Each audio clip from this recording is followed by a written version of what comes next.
in Nashville right now? No, I'm in Shorter, Alabama. I'm at work. You haven't made the move to Nashville full time, huh? Nah, I probably won't. Honestly, if we get to where we're doing full-time music, I'll probably move back to Kentucky. Oh yeah. Yeah. You how long you been at it? Started back gigging last May. It was a year in May we started back. What's making you are you seeing some success this early? Are you feeling success? Are you getting some songs out to with some co-writes going on and getting some songs to some major publishing, or you got a publishing deal at all yet? No, we don't have any kind of deal. We're totally independent. So it's yeah, we've seen a lot of success though. I mean, what I deem a success, especially for an independent. We've million plus streams on Spotify and Apple in the last year. I think we're close to a million in the last month and a half combined. So things are picking up steam. We got some big shows coming, and it's just it's growing. As fast as we'd like sometimes, but it's growing pretty quick. Is it hard to stay positive when you make comments kind of like not as fast as you like sometimes? Is it hard to stay optimistic in a business that is, there's so many people trying to make it in that business, right? And social media has opened up so many avenues for so many different artists to get discovered, whether it's TikTok or Instagram, Facebook, whatever. But they call Nashville a 10-year town already. You said you're not going to move to Music City, but being independent has a ton of benefits. Cody Jinks, Whiskey Myers. There's a lot of bands that have done it a lot more than those two, but they come to mind. But is it hard to stay optimistic and excited every day when it does seem like it's that long of a road? But no, I mean, yeah, it's a roller coaster. You got your ups and downs. You got some days you're cloud nine, and you got some days you're like, is it worth it still? But I mean, like you said, social media is the great equalizer. There's been plenty of other guys that have moved on the heights that I hope to achieve and beyond without doing the Nashville thing. And honestly, I mean, now there's getting to be a bigger look at the Appalachian scene or at the independent country scene because of the success of some of these guys that you're seeing out and making a living at it. But mainstream Nashville, I feel like is a little out of touch, or a lot out of touch. You listen to FM radio and you hear the same songs. Every other song is the same song, and they all sound exactly the same. They're all about the same thing, and just don't have any substance. So that's we're trying. I'm trying to avoid that, and because I want to sing songs that, like my friend Tony Lowe says, sing songs that matters. So that's just kind of where I'm at with it. But yeah, it's tough to stay optimistic, but you know, you take the good with the bad. It's all part of it. So when you start saying these artists that are getting recognized because they're of social media mainly, and they're not really in mainstream, what is the path? Do you just keep putting songs out on social media? This last cat that just got discovered big time, who's got a ton of notoriety in the last couple weeks, the last month. Um, he wasn't. I don't know what his path was, and I'm talking about Oliver Anthony. I know that you've read on him. I know that you've heard on him a bunch. I know that he's exploded onto the scene with the Rich Man North of Richmond song. Do you that's the path that you're kind of describing, that it just took one of his authentic songs and his authentic sound to get out there where the American public grasped it, and they're like pretty much demanding like, hey, this guy needs to be, for lack of better terms, famous, but he needs to be seen, he needs to be heard, he needs to be in concert, he needs to be selling out places so people can hear his music. Is that kind of what you're describing? Yeah, I mean that's one way is to go viral. Another way is to just grind it out and keep going too. I call it like a hybrid of the new old-fashioned way, one gig at a time, one fan at a time. But the hybrid is that you got social media involved too, and so you get a little bit of virality, I guess, that goes with it. You have certain songs that hit good and that can boost your numbers. Um, I think a lot of people they're craving authentic music that they can relate to. I mean, you can only hear so many sitting on the tailgate drinking beer down a dirt road songs. before you get tired of it. People, that's the reason I think he hits, because it's relatable to so many different people, and it's a real song. It's about real things, and that's I know people just like Oliver Anthony that are as talented or more talented that nobody's ever heard of, but their songwriting and performing is as good or better. And it's just, I think him blowing up is a good thing for all of us that's independent, because rising tides raise all boats. So that kind of deal. I know when he hit my Spotify numbers, I guess because we're similar, they jumped from 30,000 monthly listeners to 100,000, just because the algorithm on Spotify just linked us together as kind of the same genre. So people started discovering, and I think people are hungry for real authentic music that they can relate to. So I think that the path is different for everybody. That's the thing. It's not a one size fits all. It's a new world we're living in. Are Social media you are changes you everything. Tim Goodin? Are you anti new country? The stuff that's coming out of Music City right now. Now, don't get me wrong. There's been some stuff that I think's pretty country. I think Stapleton. I don't even know if you could describe Stapleton as country. He's another Kentucky boy, but he's unbelievable. I think John Party's got some good country roots, and he keeps it pretty traditional with a country sound in the mainstream. Are you anti Nashville? Are you anti country radio? Because I've been saying it on this podcast for 3 years now that country music should be played on country radio, and that when you turn new country radio on, whether it's the highway or one of these local radio stations that's playing updated country, I call it cubicle country, because it just seems like all these robots are in these cubicles just pushing songs out that, like you just described, sound the same. Tailgates, Girl and Daisy Dukes dancing, there's a war there, or not a war but a county fight, and they're crossing the county line, and they're fight. It's like all the same themes all the time. And then you made a comment that they do sound the same, and so many of the new singers sound the same. Like, are you a fan of it? Are you anti of it? Do you get jealous of it, or are you just calling a spade a spade? Like, is Bailey Zimmerman talented? Like, the guy, can he really sing, or is it just something that all of a sudden they get some notoriety and a manager gets them and they know how to publicize these guys and showcase and market and promote these guys? Is Bailey Zimmerman really a country artist? Can he sit down on a stage with Jamie Johnson and a pedal steel and sound freaking country? Or is he a little bit more progressive rock and roll from Detroit kind of music, and he needs a backing band? He's not really going to play an instrument. I don't know. I just don't look at him and go, man, that son of a bitch reminds me of Don Williams or Waylon or George Strait. Like, I don't get that out of this popularity of these new artists. Now, look, everybody has the right to make money, and everybody has the right to showcase their talents, and it's free enterprise and entrepreneurial spirit and business. But is the real talent really what's being heard on country music? So back to my question, Tim Goodin, after my little rant there, I apologize. Are you anti-Nashville and what's coming out of it right now? I'm not anti-Nashville, but I'm not a fan of Nashville either. It's like you said, you named some guys there that I think are genuine. I think Chris Stapleton's about as genuine as you can get.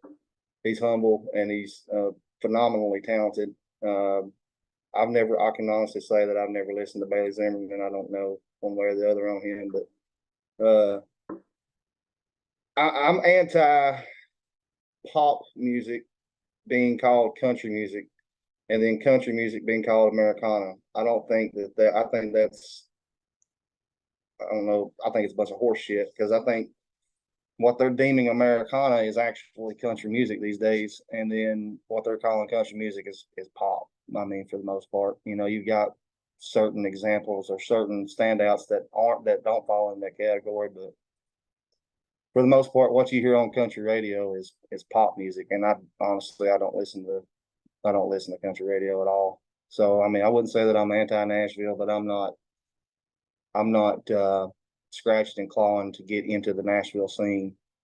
Let me ask you this, Tim Goodin. If you were called by Bailey Zimmerman's camp on a new tour that he's going to do, because he's opening for Morgan Wallen with Hardy right now, and Ernest a little bit. Ernest has got some vibe. You can't argue that these guys are doing it. Like, they're doing it, and they're reaching success. Hardy's written some big songs. I mean, he's been songwriter of the year. I mean, guy's done it, right? Like, if Bailey Zimmerman calls Tim Goodin's camp and your manager calls you and says, "Hey, man, I know you're in Alabama, you're working, but we just got an offer to go open for Bailey Zimmerman for his spring 2024 tour," do you do it, or do you take a chance of getting grouped into a genre that you're not ready to be No, grouped into? you don't do it, and it ain't because him in particular or anything like that. It's just fans that are going to listen to his concert are most likely not going to become fans of mine because our music, from what you're saying, like I said, I've not really listened to Bailey, but I'm just assuming that our music is nothing similar in the least. So I don't think it would benefit me any to open for him. I don't think we would gain any. We might gain one or two fans out of the thousands that show up to it because there's just not the music they're listening to. They're listening What to about his. Luke Combs? What about Luke Combs? Would you go on tour with Luke Combs? I would go on Combs or tour with Luke Combs because I think Luke Combs is. I respect Luke Combs. He's a songwriter. You know, I respect people that write their own stuff. Eric Church, I'm a big Eric Church fan because he writes a lot of his own stuff. I'm more apt to the songwriters that write substantial songs that people can relate to than just somebody that's got a song that puts out a single. It's got 10 writers on it that follows the script of Nashville. I'm just not interested in that kind of thing. And that's where I'm at with what we're doing. We're trying to play shows that make sense and with people that we enjoy listening to, because that's the thing when you play a show with somebody, you're going to listen to their set. So hopefully you want to be able to enjoy it. Otherwise, it's a job and it's not fun anymore. I love the comment you made about Americana and country music being deemed or termed Americana. Some of my favorite artists that I run with, that I listen to, that are on my playlist are Brent Cobb, who's one of the best songwriters in America of all time. Of all time, I don't care who you put him up against. The dude can write with anybody. Adam Hood from Alabama, the state you're sitting in, is another one. Every time you hear about, oh, I'm on the Americana charts. Well, Brent Cobb, Shine On Rainy Day, that song and that album should be heard by every single person that lives in the United States and that wants to hear real country music. Adam Hood's new record is absolutely unbelievable.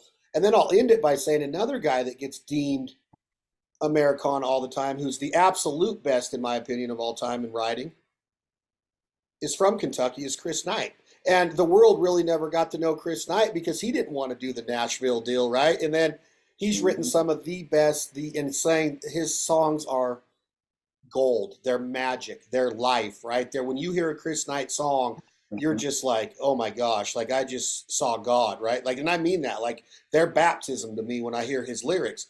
But you made a great point, Tim, is that they automatically go to this Americana deal that when back in the day, when country music really exploded, when it went from like when the Bee Gees were hitting in disco in the late 70s, mid 70s, and you had this outlaw movement of Willie and Waylon and David Allan Coe and Johnny Paycheck and Jerry Reed and all these guys coming up, and you got into the 80s and you had the outlaw movement, and then all of a sudden in the late 80s, this explosion happens, right? You had all these music, Dwight Yoakam and Tritt and Chestnut and Tracy Byrd and Alan Jackson and Garth Brooks, and I'm missing some, but that Hat Pack and that 80s explosion, it was country, man. If you go back and listen to a Mark Chestnut album, it would be deemed Americana today. If you go back and listen to Tracy Lawrence, who has the voice of a freaking angel and is country as hell, he would be deemed Americana today by the standards that me and you were discussing, Tim. And that is not what country music is. So I couldn't agree with you more. Do you know what I'm saying? Absolutely, and I agree with you, Chris Knight. Every time I mean, the man don't have a bad song. Every time you hear him play, you're going to school and listening and learning. That's what I am. Got to play a show with him last year, man. It was just a very cool experience. And Adam Hood, I mean that's what everyone that I've met so far and become friends with, or I consider friends, is man, they've just been super nice. You know, Adam Hood is about the nicest fella you ever meet, on top of being a great singer-songwriter. Drayton Farley comes to mind too. He's just phenomenal. Got a show with him tomorrow night. And you know, those guys are the ones that I look up to and respect, and they're paving the path. And you know, I feel like for what we're trying to accomplish, you got Sturgill Simpson and Tyler Childers, and both of those have been deemed Americana. And I feel like they're the ones that really paved the path. You know, for a lot of this, what would be deemed Americana artists, you know, that they went their own route and made it happen. They ended up getting record deals, and then, you know, I know Sturgill put out that rock album to get out of his record deal, but you know, it's those guys that are paving the path. And I think right now you've got a real struggle between what is considered mainstream versus what is considered roots Americana music, which I call real country. But there's a change happening. If you watch it, there's a flip happening right now where people are craving more of that music that they can relate to versus the tailgate stuff. And you see a lot of guys and women that are just are blowing up right now and really coming into their own. Sierra Farrell, I think Sierra Farrell is probably one of the best female singer-songwriters out there right now. She's phenomenal. I need to get into her stuff. Yeah, Sierra, hold on a second. I don't want to miss this because I love, this is what I love about conversation and podcasting, is that I meet a cat like you and then you turn me on to a girl like her. Sierra what? Farrell? Farrell, yeah. First one that comes up, man, on Apple Music of a Sierra. Yeah. So, you know, she did Holy Roller with Zach Bryan. What do you think of Zach Bryan? Mhm. He's had an explosion and he's stayed independent. He's protected his fans. He seems like he's got it going on, right? Do you respect his career? Yeah, I mean, I think, you know, he did it his own way. I respect anybody that does it their own way. And he's actually he's kind of moving to mainstream, but just by sheer popularity. I don't think it's anything different that he's doing with his music. But I feel like he's staying true to who he is, and I feel like I'm proud for him. Wish him all the best. I'm proud for him too. I like what he's doing. I haven't really gotten into him, to be 100% transparent. I don't listen. It seems like if I was in college right now, that would be my gig, but I'm so stuck in my own way of listening to, you know, that I'm going to say something that I've said on many podcasts, but like I listen to that Lonesome Song album at least twice a week, right? I think it's one of the top all around albums of all time in country music. You mentioned Sturgill and Tyler, but I think what Jamie Johnson did with his career is along the same lines, and that was 15 years ago. That I remember I was with an artist, and he played Sturgill Simpson's what is that song called? King of Shit Mountain, or You Can Keep the Crown, You Can Have the Crown. Mm-hmm. We were bass fishing, and he played that song, and this was a big time artist. I just was lucky enough to be hanging with, and after a hunting trip and fishing, and he says, "This is our new Jamie Johnson." That was his exact words. And what he meant was that Jamie was supposed to be this Mount Rushmore. Like, he was supposed to be the new Bocephus, who I think is like a cloud above Mount Rushmore, right? When it comes to the greatest of all time, you got to be the coolest dude in the world to write the songs that Bocephus wrote, and to sing and have that kind of career. You got to be the coolest cat in the world, in my opinion.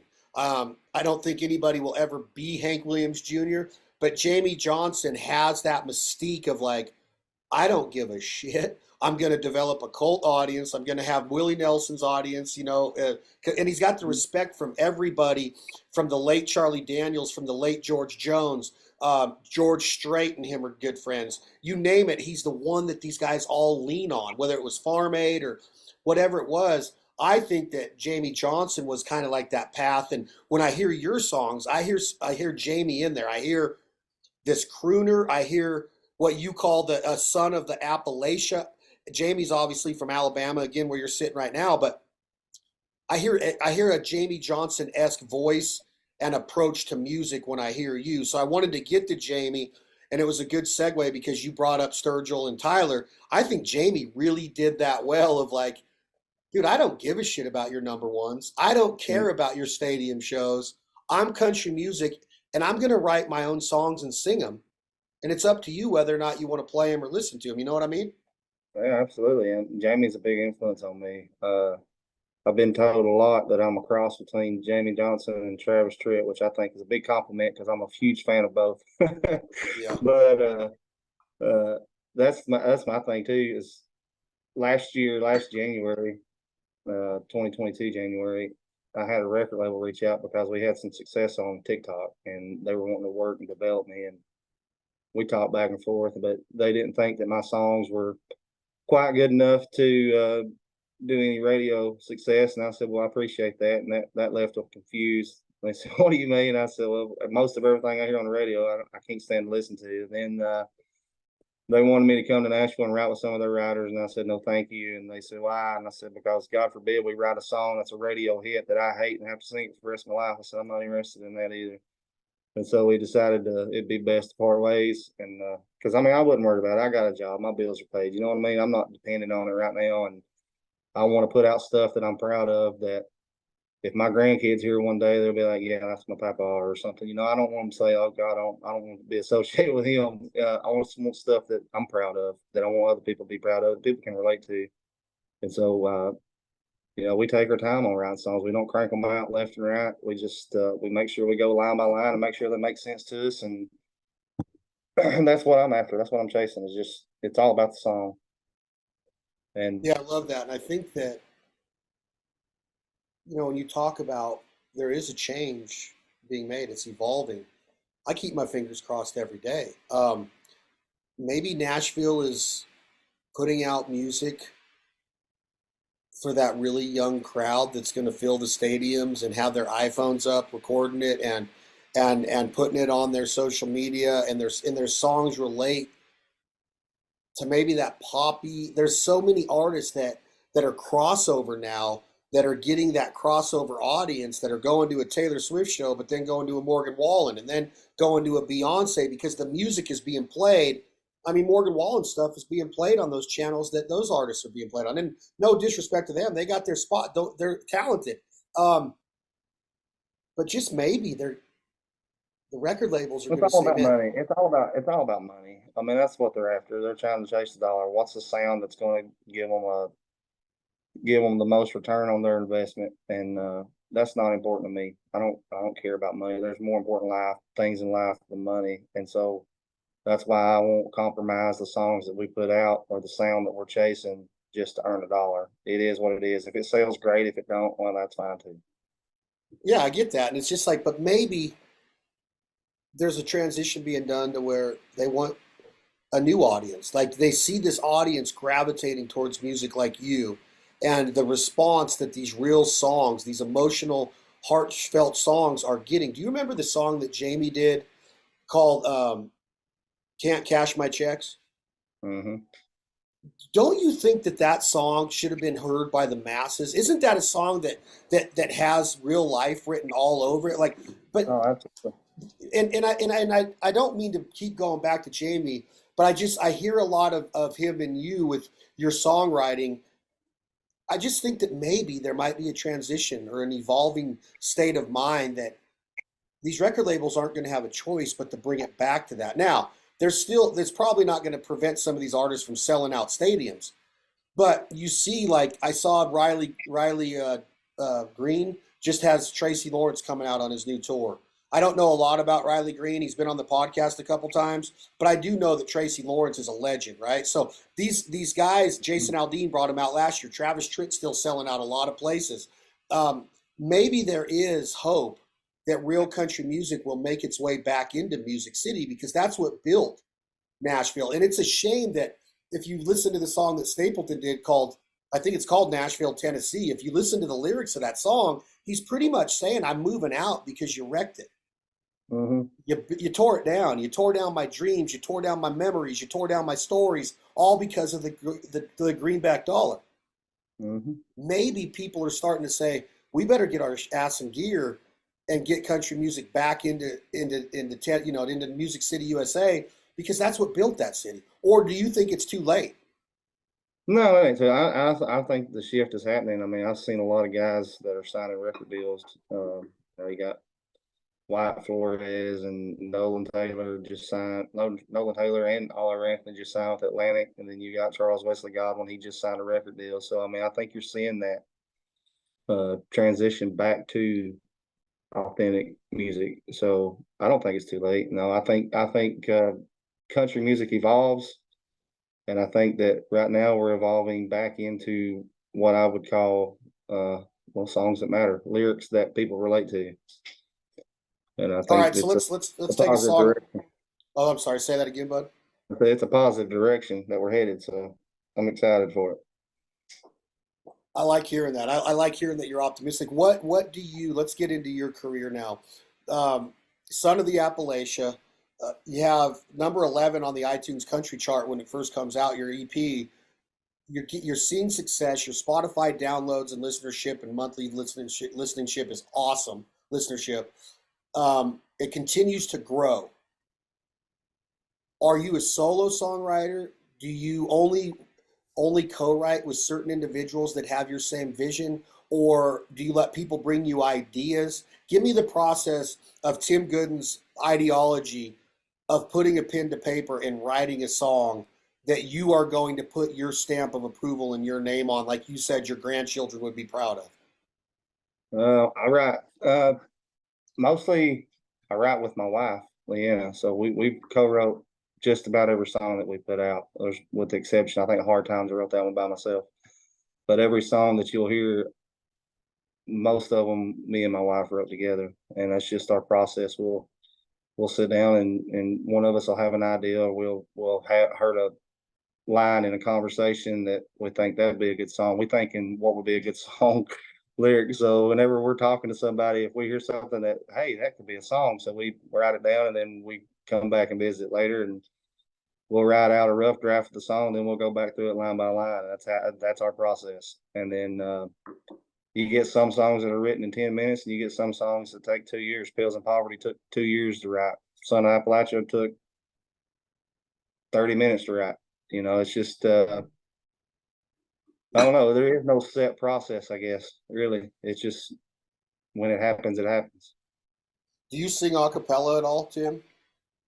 Yeah, I do. I like to open shows with "Oh Death" by Ralph Stanley. But Do yeah, you sing any of your songs? Like if I was going to say, like I know I love the acoustic version of Pills and Poverty. mhm. Could you just sing a line of that song that stands out when you wrote it? You're like, man, I like Yeah. that. That's got to go into a song. Can you give me one? Can you give me an idea of a lyric that made you the hair on the back of your neck stand up? Walking around, oh, it seems so strange. I don't know the faces, but I know the names. That line right there. We sung that one. That one came out. Me and my wife both looked at each other because drugs change your appearance so much that you don't recognize people, but you know their names, but you don't know they don't look nowhere like they used to. That was one line that when we wrote that we both just kind of looked at each other. Because usually it's the exact opposite. I love that. Because Mhm. usually it's you walk into a class reunion and you recognize the face, but you don't know any of the names, and you're turning that around. That's pretty badass. Right. Give me one Yeah, more. Give me one more off of Appalachia that stood out in that song. let's see. Or Weathered and Worn. Or Weathered and Worn. Another one of the go tos. Yeah, Weather and Warren. Yeah, that one's she likes to smoke marijuana. It helps to ease her mind. It keeps her thoughts from wandering, and it's better than the pills prescribed. That one.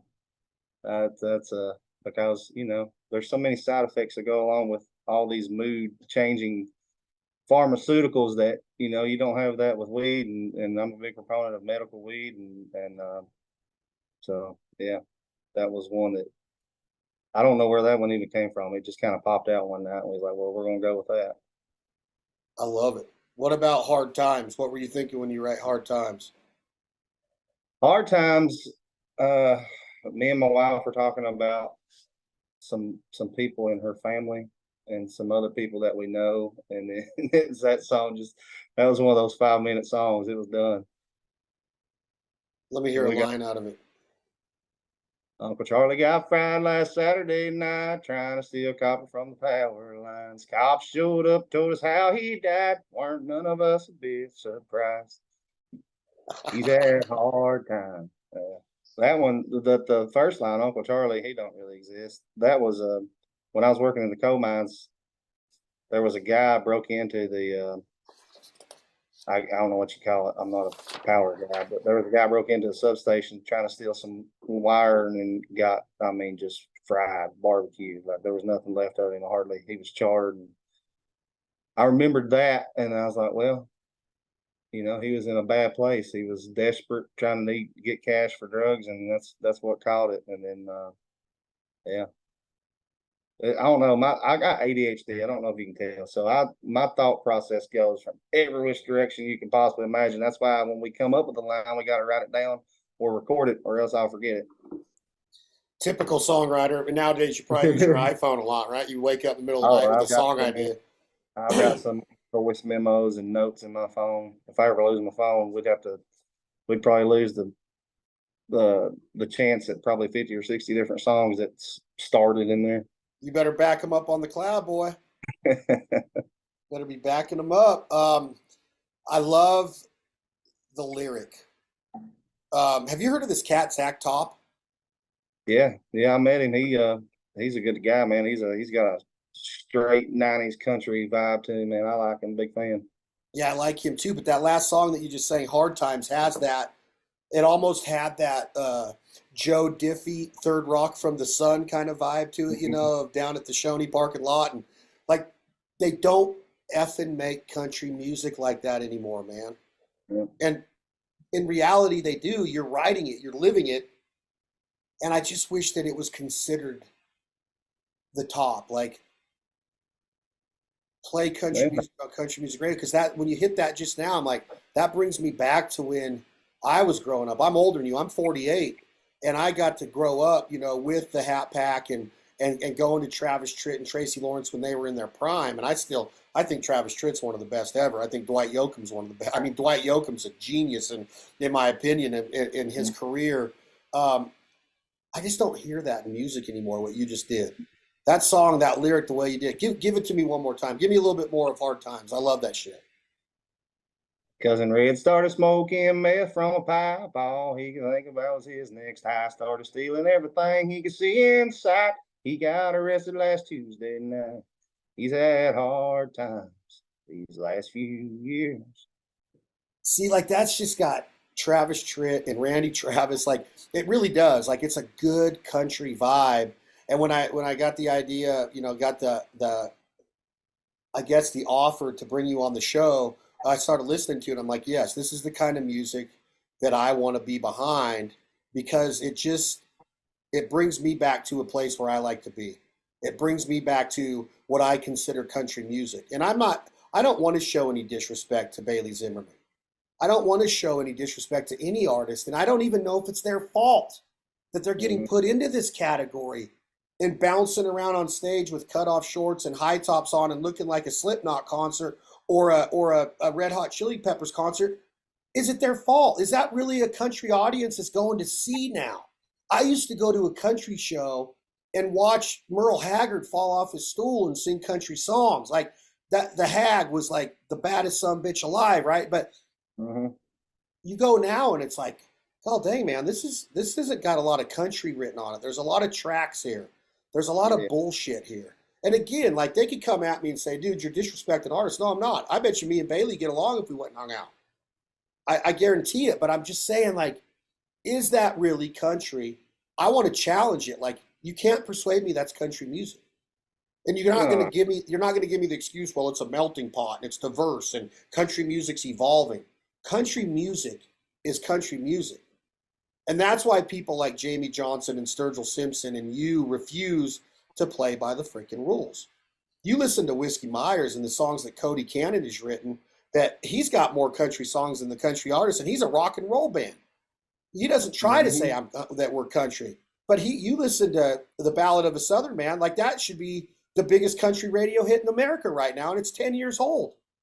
But it stayed independent. Like, when you sang those three songs right now, like, that's the kind of music that needs to be on country radio. And your approach is just kind of, hey, look, if it happens, it happens. I'm making money. I got a living. I'm all about the lyric. I'm all about the song. The question, though, Tim, is, are you working as hard as you possibly can to make a career in music? What does it take from the artist? I don't know. We ain't got there yet. How many I hours a mean, day do yeah, you I have to feel like, spend on it? I mean, I tell everybody I work 2 jobs. I work my day job, then I work my music job too. So I mean, and I consider both of them full time at this point because that's like weekend before last. We did 2,200 miles in 3 days. I mean, we're putting the time in. We're pounding the pavement. We're playing the best shows that we can play. Trying to gain one fan at a time. Whether or not we get played on country music, that ain't up to me. I don't worry about the things I can't control. I worry about the things I can control. I can control my effort. I can control my dedication to it, and that's all I can worry about. To worry about anything else other than that is a waste of time, in my opinion. So do you know that old analogy, I'm just waiting for the phone to ring? That's a good song right there for you. Like, I'm just waiting for the phone to ring. And maybe there's some there's some metaphors that you could put in there about like, I don't know what they're gonna say. Like I'm not a songwriter, but maybe me and you could pin this one together that this country artist is working his day job and he's just waiting on that phone to ring.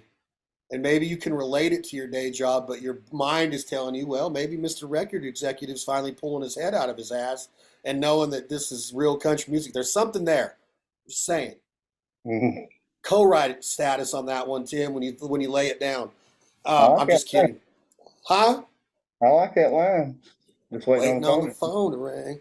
Because are you? Because you just said you can't control what you can't control and you don't Yeah, worry about I what you don't can't worry about it. control. I But keep do that you want the stuff. phone to ring, Tim? Do you want that phone to ring and have somebody tell you, hey, I it's don't know. It time? just depends on the opportunity. I mean, that's the thing. Like that's what I'm saying. Is I always say comparison is the thief of joy. So you can't see what other people are doing and see if they get success. You can't let that bother you that you've not hit that plateau yet, or you've not hit that point in your career yet, or I can only control the effort that I put in. That's the only thing I can control. I cannot control whether people like it. I cannot control whether booking agents want to come on and work with us. I can't control if a record label wants to spend money on me and help me put my stuff out there. I can't control that. But I can control the effort that I put into it. And that's all I can do. I can control how much I tried to become an even better entertainer, better performer. That's the stuff that I worry about. That's the stuff that I work on because that's the only thing that's in my control. Everything else is out of it.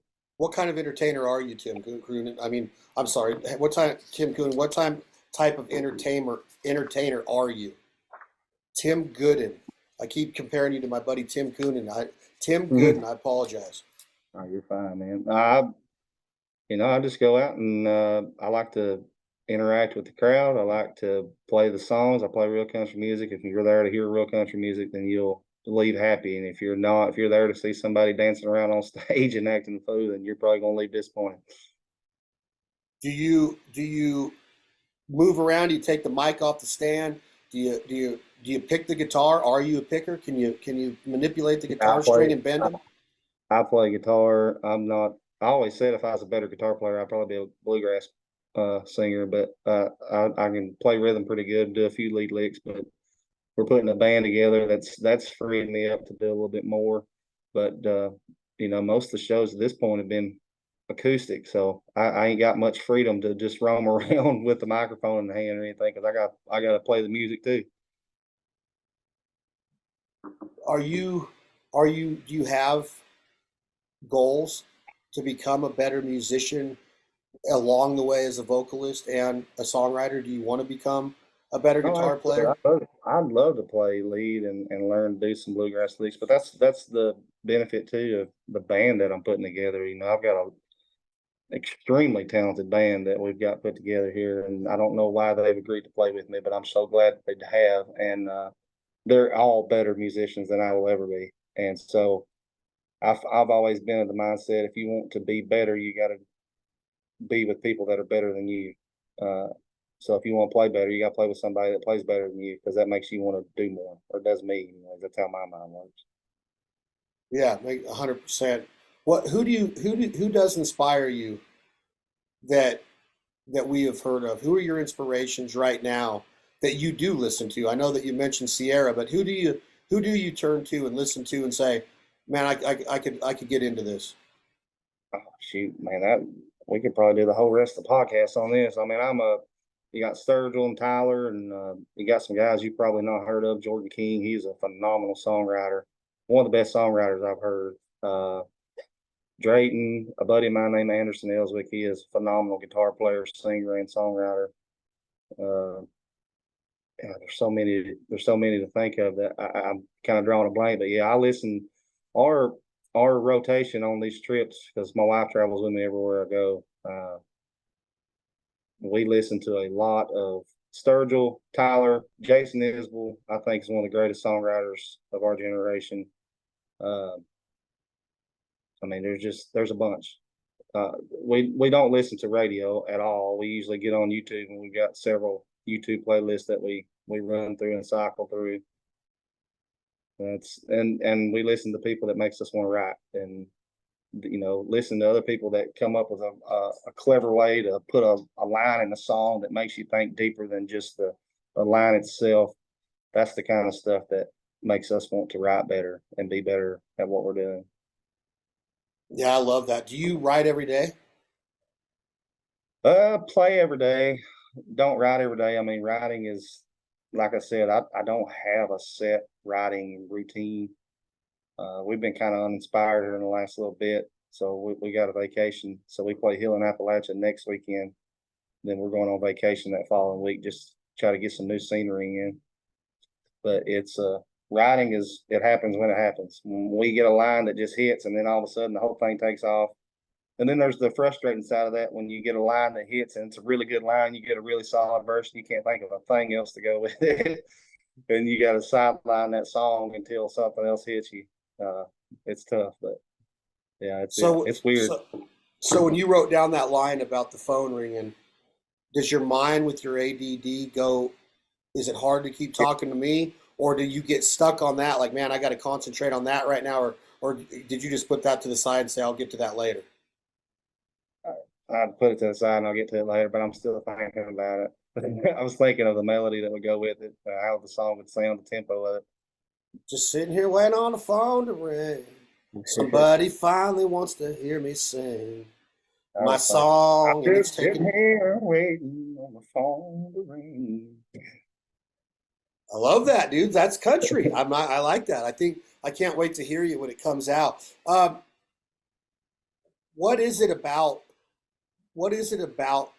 that line that would make you act that way? Like, I'm not trying to stay on that particular line, but what makes you go, wait a minute, I like that? Does it automatically go, well, that hasn't been done before? You know that people in country songs have written about phones and being on the phone and talking and all that. You got to put your own spin on it. But what is it that gets you going when you hear something like that? Because it hasn't been done before? No, because it opens up a whole world of a story that you could go along with it. That line could be associated with about 45 different stories. And then it's picking what story makes the most sense for that line. And then, I don't know, that's just kind of how I go about it. Yeah, it could be kind of like a maturity. It could be about music, or it could be about music. Could be about a doctor, could be about a job, could be about a woman, could be about anything. I love that. There's like different stages in your life. Like when you're 16, I'm just waiting on the phone to ring. I asked her on a date, da da da. And then it kind of goes into the next part of your life. You're waiting on the job to give you the job, and then the end of it might be like, now I'm sitting here waiting on the phone to ring, hoping somebody wants to hear me. It's is it okay for songwriters to talk about singing? Because some songs you hear about, wrote this song for you, stuff like that, for lack of better words. But you know what I mean? Like some songwriters put the actual act of singing in their lyric. Do you like that? Yeah, I mean, it just depends on the context of everything. Everything's relevant, I guess. It just depends on what the story is, what the outline is. I think he's talking about different stages in life too. That made me think. I think that's why I don't relate to the Bailey Zimmermans or the guys that are on mainstream, because I don't think we're the target audience. I don't think I'm the target audience. I'm 35. I'm past the party and all night long stage, because it hurts like hell the next day if you do it now, or it does me. I can't stand a hangover. So and I think that's what a lot of the target demographic of what we call mainstream is, you know, that 18 to 27-year-old range, and that just ain't my thing. So I guess that's might be a reason I can't relate to it. I don't know, but that's where I'm at in life. I like the stuff that I've lived through. That's Tim Goodin right there. We're going to break for commercial. We got to pay the bills, Tim. We got to pay the bills. You know, like you got that day job. This is my day job. We're going to break here. This is an awesome conversation. I love hearing this cat's inspiration. I hope y'all are enjoying our conversation with the great Tim Goodin, an up and coming badass country music singer, songwriter, the son of the Appalachia. We'll be right back after these words from our sponsors. Thank you all for listening to This Life Ain't For Everybody. All right, thanks for that. I just had to do that. My producer will cut that out. When we broke, we were talking about the audience and maybe these, you know, like I made that comment earlier and then you just reiterated, is that maybe we aren't their audience. They don't give a shit about us. Country music has forgotten about the country music fan. There's another song, Tim Goodin. They forgot about the authentic country music fan that grew up on country music. So why are you taking away the sounds that we grew up on? Who in the hell are you to tell me that this is country music when for so many years I was told that Don Williams, the Gentle Giant, was country music and Alan Jackson was country music? Why are you trying to tell me that Bailey Zimmerman is country music now? Or do you think I'm a freaking idiot? Or are you just relating to that impressionable 18-year-old girl that's going to go to Country Fest or Summerfest or wherever they're going, and she's like, oh, this is country music? Well, no, it's not. So are they taking country music from us? Maybe they are. No, I don't think they can. I mean, they're just there's alternative places to hear it. I don't country music will never die. It just don't get played on the radio. I mean, that's just all there is to it. It's out there. You gotta hunt for it a little harder. But that's where social media, I think, is coming in too. And I think that's why you see all these people that are having blow ups and their songs are going viral, is because people are finally seeing them through social media because they can't get it on the radio. And then that's what's driving the whole shift right now. Do you like the idea that social media can make somebody famous like that? Or do you like the idea of coming up in the honky tonks? Like Travis Tritt was on my show and he said, man, I went out one day and got me 100-foot guitar cable. And he said, I wasn't going to just stand on that stage. I was going to go get on a table. I was going to go knock over beer bottles. I was going to make them people at the pool table making all that racket in the back of the bar. I was going to make them know who I was and make them listen to what I was doing. You know what I mean? Like he came up in the honky tonk. He came up in the honky tonks. I think that there is. I mean, that's what I say. There is no set path to success these days. It is chance and it is hard work and it is. You know, I think luck is when preparation meets opportunity. So if you're prepared and you've done the work and the opportunity arises, then you deserve everything that you get, and that's good or bad. I don't know. That's just my outlook on it. But I think I personally hate social media, but I know that it's a necessary evil to try to make it as an independent artist. You have to work your social media, or else you'll never go anywhere with it. You got to get that following. I can't agree more. And you made a comment earlier, Tim Goodin, about staying in your lane pretty much, I think is what, there's another song. I like that, staying in your lane, because we say it so much. Man, I'm coming up with some ideas today, bro. Do you want me to send, I'm going to need to send my buddy Tim Goodin a bill here. I'm giving him all these ideas. Totally joking. But you made a comment earlier, Tim, about you don't watch what these guys are doing. You're doing what you're doing. You're concentrating on yourself. You might not necessarily even listen to Bailey Zimmerman yet. I've heard artists say I had to get off of social media because you made a comment. You made earlier. You said, say it again, Tim Goodin. You said opportunity is success is the thief of opportunity. What was it? Comparison is the thief of joy. Comparison is the thief of joy. Well, that describes social media in a freaking nutshell. All these people go on there, artists could go on there and be like, how in the freak am I not that big? How did she sell out that many tickets? How did he get a record deal? How did he get his own bar on Broadway? And then all of a sudden you're sitting there going, I suck. I haven't gotten shit done. And that's what social media causes us to do, because we just sit there scrolling like crazy going, man, I wish I was there. Oh man. And then they forget, and you also talked about this earlier in the conversation, is we have what we have. This is who I am. I don't worry about things I can't control, but social media makes you do that. I don't care how disciplined of a mindset you have. You cannot help but control yourself if you sit there and scroll that shit like most Americans do. Yeah, I mean, you know, I've done it myself. You know, you see some guy, he makes a opera debut or something. You're like, why didn't I get the opportunity? But then you got to step back and think, well, they've been working their ass off. They've put in the effort, and you don't see the struggles. You don't see the dark days when they're doubting themselves too, and then they get an opportunity. You know, that's the thing. You only see the very best of everyone on social media, and I think that's the problem with it. You don't get to see the struggles behind the scenes and everything else in between. Do you think that people should be more real on social media? Do you want to show the darkness? Do you want to show the bad times? Like, I think, in my opinion, that people think that people give a shit and that they'll put whatever on there. And that's a weird mindset. Like, I'm going to go on there and let these people know what my kids are wearing today on their first day of school. Who gives a shit.com? Go text that to the family members that care. But again, that and everybody thinks their opinion is valuable. I know my opinion is only as good as what I think my opinion is. Everybody thinks that their opinion matters on everything nowadays, and it just don't. Nobody really gives a damn. You know, you're not. If I believe something this way or that way, there's very little things that you're probably going to say that's going to change my mind on it. So why waste time arguing back and forth? I see that a lot on social media, politics and all that crap, and I just ain't interested in it. They're just, you know, there's so much more to life. I'm not going to be on my deathbed thinking, God, if I'd have just replied to that fella, I could have changed his mind. You know, that ain't going to do nothing. It's a waste of time.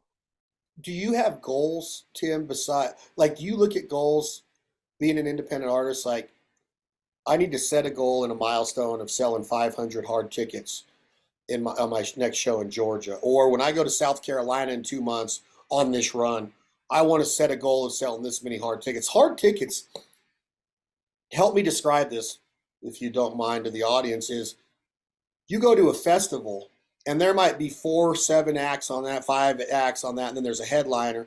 A lot of people might love some of the beginning acts. A lot of them might be like, well, I get a chance to see this headliner. I'm going to go, and I might be late to 3 of them and watch the last 3. Those aren't hard tickets. Those are tickets that are festival tickets. Hard tickets are Tim Goodin at the Georgia Theater in Athens, Georgia tonight. Sold 2,100 tickets. I don't know what the capacity of that venue is, but I know a lot of people come up that play that. Do you have goals of like that? Like, I want to be a hard ticket seller. Oh yeah, you want to sell out every place that you're headlining or on the bill of, or you know, at least have a hand in selling it out. But my goal is to make a good living at playing music. That's my goal. And then what are the steps that are going to get us there? What are the shows that we feel like would benefit us the most in getting us to that point? You know, my ultimate goal is I want to be retired by the time I'm 50 because I want to farm in 200 acres with a house right dead in the center of it, growing our own garden and raising our own livestock. That's my goal. That's my ultimate goal. That's what I want out of life. But Tim, you didn't mention turkeys or deer or ducks on there. Do you like to hunt and live off the land, or no? Well, yeah, you'll hunt those. I mean, you don't raise them. But you are going to have a farm that you can hunt also, right? Oh, absolutely. I mean, that's the ultimate goal is to live simply, I guess. So we bust our ass and do all that we can to be able to achieve the life to where we can just live simply. That's what I'm after. Drake White, a good buddy of ours, wrote a song called "The Simple Life." He's from Alabama, and another guy that had, you know, like, if you go listen, if you do yourself a favor, and I don't know if you've ever done it, but go listen to the Spark album. Came out in 2018, I believe, on Big Machine. Song to song, kind of probably could have won Album of the Year. I mean, it's got some. Man, I think Drake White's a great singer songwriter. I know he had some health issues that kind of sidelined him for a while, but I've been a Drake White fan for a long time. He's great. Great passion, great influence, inspiration. Sad story with his accident and the stroke, but I just was in Nashville 2 weeks ago for his benefit for the brain at the Ryman. Jamie Johnson and Randy Hauser played it with him, and um, it was amazing. It was a great message, a great, just a great benefit to raise money and awareness mainly of the brain and the mind and darkness or accidents, whatever you're struggling with, whether it's mental health or different parts of the brain. So he's a hard worker, man. So keep pushing, my brother DW. Do you have a full tour schedule that you're working on for 2024? No, we've really we're a little bit behind the ball on that. Been talking to a couple different talent agencies to, hopefully line up some more prime opening gigs and some solo headlining gigs. So we're still in talks with a few different ones. So if that works out, then we could have a very substantial 2024. Got a couple videos that we've done with some social media pages that have a really good following, that when they drop, I think will give us a momentum boost. I think the Hill and Appalachia thing will give us some momentum boost, and at least let us network some with some of the bigger names that I look up to, that could possibly lead to something, or may not. I don't know, but at least we can do is show up and be kind. That's what I try to do. And then you're talking about goals. I don't have hard ticket goals. My goal is to play certain venues. So I've got 3 venues that are on my list of that if I can play all 3 of them, then I feel like I will have accomplished something. And that is Let me Renfro guess. Valley. Can I guess? Go ahead. Well, you just gave one away. Say that one Yeah. again, because I don't want to cheat. Renfro Valley in Kentucky.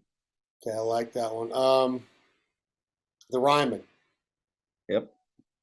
Number 3 is the Wharf in Orange Beach. Nope. Um,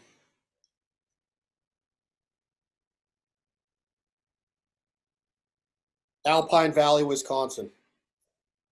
Nope. Okay, what is it? Red Rocks. Oh shit, I should have known that. I just saw Whiskey Myers there. That place is badass, dude. Yeah, I like to Sounds go there. amazing. I should have said Red Rocks. I've been there for Willie, Jerry Jeff Walker. God, I love Jerry Jeff Walker, man. God rest his soul. Jimmy Buffett, rest in peace. I saw Jerry Jeff Walker. I used to go to Austin for his birthday party, and he brought Jimmy Buffett out on stage at the Paramount Theater in Austin. And they did a set together, and then we went to Lukenbach, we went to the Broken Spoke, we did all that. But Jerry Jeff, man, him and he sang a lot of songs that Guy Clark wrote, and Guy Clark is a songwriting son of a bitch, boy. Oh, yeah. Another legend. Him and Dean Dillon. Dean Dillon's a legendary songwriter. There's so many good songwriters. There's so many of them, and it's such an art. It's so difficult. People go, I could write a song, but man, it is not easy. There's a science to it. There's education in it. There's a way to do it with the melody and the hook and the body of it, the context, Attention to detail. what was that? Attention to detail. Detail. It can't be sloppy. Every word needs to mean something. Every word needs to matter. You don't need filler words. Ooh, I like that. You don't need filler words. And I think a lot of country music has filler words. There's a lot of big songs that are going number 1, and it seems like a number 1 today is just bought. Seems like anybody can get a number 1 if they got enough money pushing it at radio, which is weird to me. That's really weird. Are they just trying to break? Been exciting. I think that's what's been exciting about both the EP and the album, though, for that is we've had 0 marketing dollars, and they both charted on Billboard and the top 10 or top 15 on iTunes. So that means a lot to me, because we didn't have a 30 Tigers out there pushing it, or we didn't have a marketing strategy at all. We just told about it on social media, and then let it out in the world, see what happens. I think that was a cool thing to see. Yeah, I love that kind of energy. I love that organic growth, I guess it would be called. Which is how your career is growing, but you're getting the listens because of the lyric and the voice, and that's a pretty badass thing. Is that you talk about songwriting and the lyric. Well, I got to hear country in the voice too. Right. And again, like you made a comment earlier, like there's this. I'm not quoting you. You said a lot of it sounds the same. It's because a lot of these voices sound the same. It's almost like they've taken this this approach of kind of like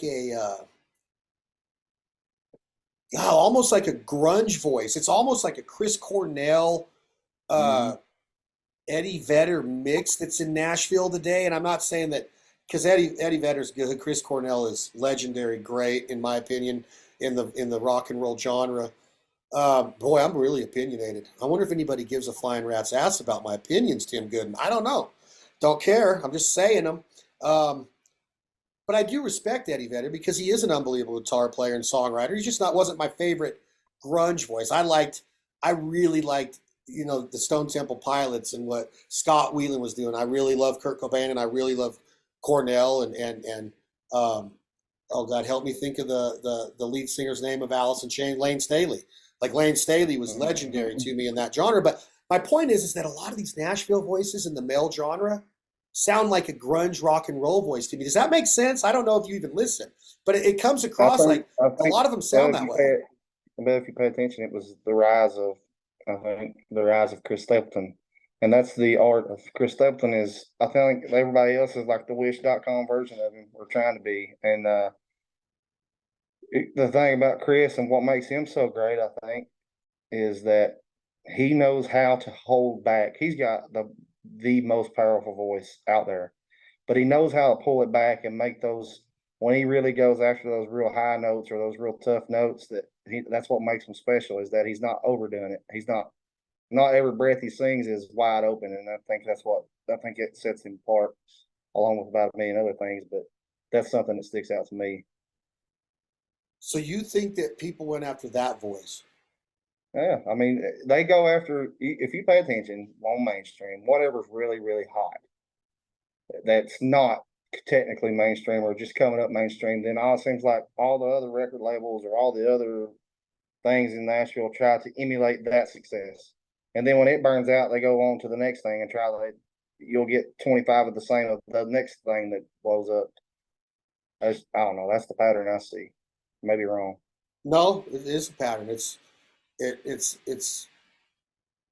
ever changing, I guess, and everybody is maybe getting their turn. A lot of people cut in line in the 10-year town. They jump in front of people that have been there paying their dues. So I think Lainey Wilson took a 12 full years to get a song on the radio. Mm-hmm. I tell you though, it's like I say this to a lot of people. It's my favorite Loretta Lynn quote is that you either got to be first, you got to be best, or you got to be different. And so, in order to stand out, and I think I try to be different. And it's not that I'm trying to be different. I'm just being me. So it just comes out as different because nobody else is doing exactly what I'm doing. So How are you going to dress on stage, Tim Goodin? Are you going to wear a flannel with jeans? Are you going to wear a tucked in roper shirt with a big buckle? How country are you? What do you wear? Do you wear an old vintage rock and roll shirt? Or this isn't one. Yeah, this. You ever heard of this cat? This dude rips. I can't see it. It's called David Graham and the Eskimo Brothers. They play Sturgis every year at the bike rally. They're in Uh-huh. Nashville, but this dude is he's pretty creative cat. You know what I'm saying though? Like what where what I keep it pretty simple. My wife dresses me, so she lays out my clothes. But I wear a pair of blue jeans, boots, a button-down shirt most of the time, roll the sleeves up, and a baseball hat of some kind. No, it's I've been pretty consistent because that's just how I dress. So that's how I dress on stage too. so it was tell me about the shirt again you're gonna wear with your wife's gonna lay out. Simple shirt like what? It's usually a solid button down most of the time, or we do flannel sometimes. It just depends on what point of the week we are on laundry. We don't really put that much thought into it, I'll be honest with you. I get it. Um, well, man, I applaud you, man. I appreciate you coming on. I gotta just do a couple more. All right, do me a favor real quick, Tim Good. I don't know if this is going to stay in the podcast, but it'll be in a promotion if you don't mind. Can you just sing a little bit with that crooner voice, that Appalachia, son of Appalachia voice, and just tell me, just be like, this is Tim Goodin, and I'm on This Life Ain't For Everybody podcast. Can you do something, just a little sound drop for me? This is Tim Goodin, and I'm on this Life Ain't For Everybody podcast. Can you also do one that says something like, I really think Chad's on to something with his opinion on what real country music is? I'm totally kidding. Chad's I mean, opinion matters. say it one more time. Chad's opinion matters. I love that kind of stuff. Man, I think it's great. If we can help in any way, my brother, we do a lot of shows and we can talk and help out at all. I love what you're doing. I love the sound. I respect it. I hope you stay true, which I know you're gonna. Um, I'd love to come see you play with Chris Knight. Chris Knight's been on this podcast 5 times probably, and I'm blown away every time I. You ever heard that song that he did with Leanne Womack? She also cut it called "Send It On Down." Oh yeah. Oh, Man. this Dad used set. to own a hardware store, but it and him ain't around no more. Leah Oh, Womack is one of my favorites too, man. Her voice is unparalleled. her husband is who brought Chris Knight to Nashville from Kentucky. Is that right? Yeah, I did not know that. He owns Carnival Publishing, and he's the one that produced the 1999 album Chris Knight that had "It Ain't Easy Being Me" and "Framed" and all the other unreal songs Here's on a fun fact. You know, the very first song I ever learned to play went the summer. I taught myself to play guitar the summer of 2005, going into my senior year of high school. You know what the very first song I ever learned to play was? Let me think. If you're 35 right now, you probably graduated in 2007. 2006. Oh, I was off a year. 2006, 7 years after that album comes out. I'm gonna say "Love in a 45." It Ain't Easy Being Me is the very first song I ever learned how to play. Oh, I should have just said that. I already said that one. That's the first one. God, Yeah. that song's genius. It took me about 3 months to learn how to play and sing at the same time. And the cool thing is we went to a Chris Knight show. Me and my wife did. We've been married, I think, a year or two. We went to a Chris Knight show, and I got to meet him after the show and talk to him and tell him that, hey, that's the first time I learned how to play. And he was very gracious about it. And then fast forward to last year, I got to open a show for him. So I mean, that was kind of a full circle moment for me. Pretty cool. Oh man, talk about cool. That's as cool as it gets. Yeah. I mean, that's as simple as a man gets, and I just don't know anything. I don't know better. I don't. If you listen to the words, I'm rubbing my eyes, but I'm not crying. But this song has made Brent Cobb cry when he watched it in person, and it makes me really think and gets me emotional. It's called "Rural Route," and Mhm. um, and when you listen to it,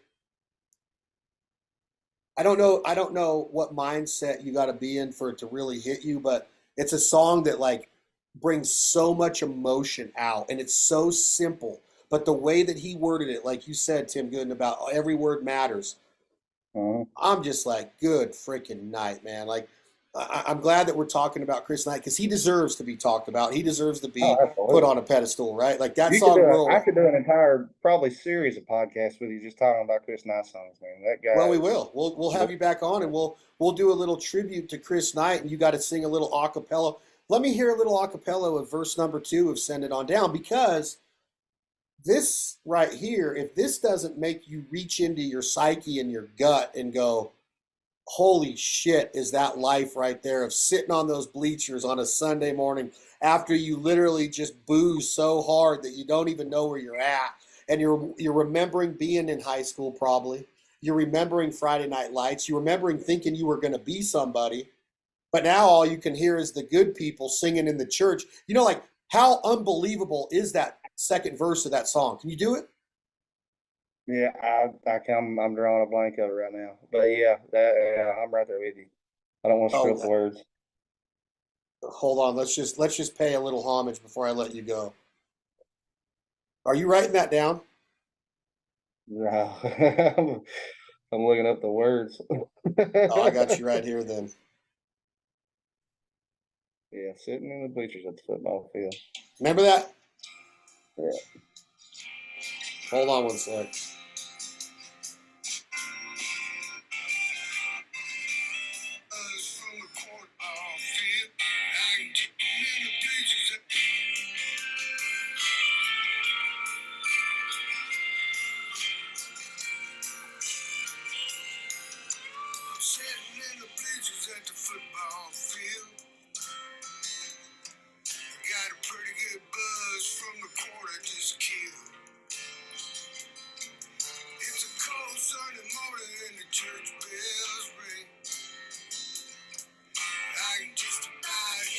here all different things.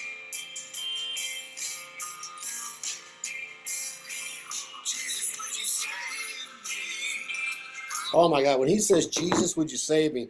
The still pretty buzzed from the chord I just killed. Like, I mean, like, I am so emotional after hearing that. Like, that's what music was intended to freaking do to you, man. Like, and that's what I love about Leanne is that she had so many big hits, but she just gets it, man. She also cut Brent Cobb's "Shine on Rainy Day" because she just gets it. When she hears a song that's country, she's like, I mean, she sang harmonies on that with Chris, and then she actually cut it on an album. Like, does songwriting get better than that, Tim Goodin? I don't think so. You know, and that's like talking about Leanne Womack. Her version of Long Black Veil. There's been a lot of people cut Long Black Veil, but her version of it is by far my favorite. Just the I can't. I couldn't agree more. I agree 100%. What about like 1999 Willie Nelson? I think it was the Teatro album. Maybe it was a different one, but he did Mendocino County Line with her. Yeah, yeah. Whew. Oh man, that's Willie at his finest right there. Yeah, yeah. And she sounded amazing. I love it, man. I do. That's the music I love listening to. Brother, I appreciate you being on. Let's stay in touch and let's have you on again. Yeah, and just keep building on this. I love having you on. Yes, sir, Chad. I appreciate it, man. Thanks for taking the time to have me on here. I'll be in touch with you and maybe get you some ideas on a couple gigs. Right, hold on one sec, my man Tim Goodin. Y'all need to get into this cat. Go download his music. He has the EP out right now, Son of Appalachia. The songs that you heard today, the lyrics you heard today, a lot of them are on there. Go get his library on Spotify, Apple Music, Pandora, YouTube, wherever you get your music, wherever you stream it from. We don't get to go to Tower Records anymore. Flip through vinyl unless you got a used record store. Some of these stores are carrying some new vinyl, but back when I wanted to hear some music, I'd go get a cassette or a vinyl, and then I'd read the Cliff Notes, Tim Goodin. I'd go in there and I'd pull it out, and I'd read every Guns N' Roses lyric on Appetite, Use Your Illusion 1, Use Your Illusion 2, written by Bill Bailey, Saul Hudson, which are the real names of Axl Rose and Slash. And I would be like, oh my God, this is genius songwriting. Like, they were so far ahead of their time when they put out Rocket Queen. And then 1992, when You Could Be Mine came out off of Use Your Illusion 2 and was the song of Terminator 2 with Schwarzenegger. Those songs were genius, but I got to read the Cliff Notes, and I got to go get Hit Parader magazine and Circus magazine and Spin, and I'd read up on these guys. And now it's just like, man, you just stream it. There's no album, there's no feel, there's no culture, there's no love, there's no, like, I saw this video of Adam Hood yesterday that opening his box of his new vinyls, and I'm like, that's what music is all about, man. That's the body of work. That's what it's all about, and we've lost that. We've lost that touch, those touchy feelings that we had, those heartstrings. Like, I have so many signed Chris album vinyls that when I touch them, I feel like it's the gospel. And I don't mean that anti-religion, because I know what the man upstairs means. I get it. I don't push it on anybody, but his music brings that out in me. It's spiritual. And when I see his album and in the body of work that it encompasses, I lose my mind. I love real songwriting. I love real country music. That's what we had on today. This Life Ain't For Everybody. Again, brought to you by the #1 Tennessee Sour Mash Whiskey, Jack Daniels, Lynchburg, Tennessee. Enjoy it responsibly. Never allow underage drinking. Thank you, Jack Daniels. I'll probably pour one tonight. It's Thursday, probably tomorrow night, and just sit down and listen to some of these Tim Goodin songs. I hope y'all do the same. I hope y'all are loving the podcast. We'll have Tim back on. This dude is a book of knowledge. I like his approach. I like his humility, and I like his songwriting. And we might even work on our new song together.